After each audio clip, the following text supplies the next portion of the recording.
Let me start with something most people misunderstand. Keeping options open feels smart. Closing doors feels reckless. But in reality, it's the opposite. Here's the uncomfortable truth. People who keep every door open are easy to predict, easy to pressure, and easy to control. People who close doors become dangerous. Let me explain why. Most people live with exits everywhere. They don't fully commit to a career because they might change their mind. They don't fully commit to a relationship because something better might appear. They don't fully commit to an idea because failure would hurt too much. So they live halfway in everything. And halfway is safe. But safe is also powerless.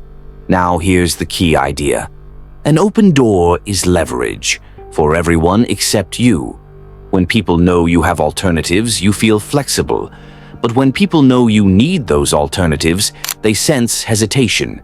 And hesitation kills authority. Now watch how this plays out in real life. Think about someone who can walk away. Really walk away. Not threaten it. Not talk about it. Actually do it. That person behaves differently. They speak cleaner. They negotiate harder. They tolerate less nonsense. Why? Because their mind isn't split. They're not constantly calculating escape routes. Closing doors simplifies the mind. And a simplified mind moves with force. Now compare that to someone with endless options. They hesitate. They overthink. They delay. Every decision feels reversible, so nothing feels urgent. They don't move decisively because they're never all in. That's not freedom. That's paralysis disguised as flexibility. Now here's where it gets uncomfortable. Most people keep doors open not because it's strategic, but because they're afraid of being wrong. Closing a door means saying, "This is my path. If it fails, I own it." No excuses. That level of responsibility is terrifying. So people hedge. They want success without finality. But power doesn't come from optionality forever. Power comes from commitment under risk. Now look at history, business, relationships. The people who change outcomes are rarely the ones with the most options. They're the ones who burned alternatives and forced themselves to adapt. When you close doors, something shifts. Your brain stops negotiating with fear. It stops asking, "What if this doesn't work?" and starts asking, "How do I make this work?" That question changes everything. Now let's talk about danger. Why does commitment make you dangerous? Because you become unpredictable. You're not playing it safe. You're not optimizing for approval. You're not waiting for permission. You move forward even when conditions aren't perfect. That scares people because most people rely on your hesitation. They expect you to back down. They expect you to keep options open. They expect you to stay reasonable. When you don't, they lose leverage. Now take this into negotiation.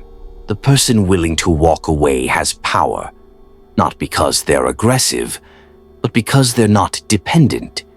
Dependency comes from too many open doors you're afraid to close. Now take this into personal growth. As long as you keep telling yourself, "I can always start later," you never start now. As long as you keep telling yourself, "This isn't final," you never fully commit. And without commitment, talent doesn't matter. Now here's the shift strong people make. They don't close doors recklessly. They close them deliberately. They choose a direction, then remove alternatives that weaken focus. They stop entertaining backup identities. They don't say, "I'll try." They say, "This is happening." And once the door closes, energy consolidates. Fear sharpens instead of paralyzing. Effort becomes non-negotiable. Excuses lose credibility. That's when people become dangerous, not to others, but to stagnation. So remember this. Open doors feel safe because they protect you from commitment. Closed doors create power because they force clarity. And clarity under pressure is what turns ordinary people into forces that can't be ignored. This was why closing doors makes you dangerous. Stay sharp.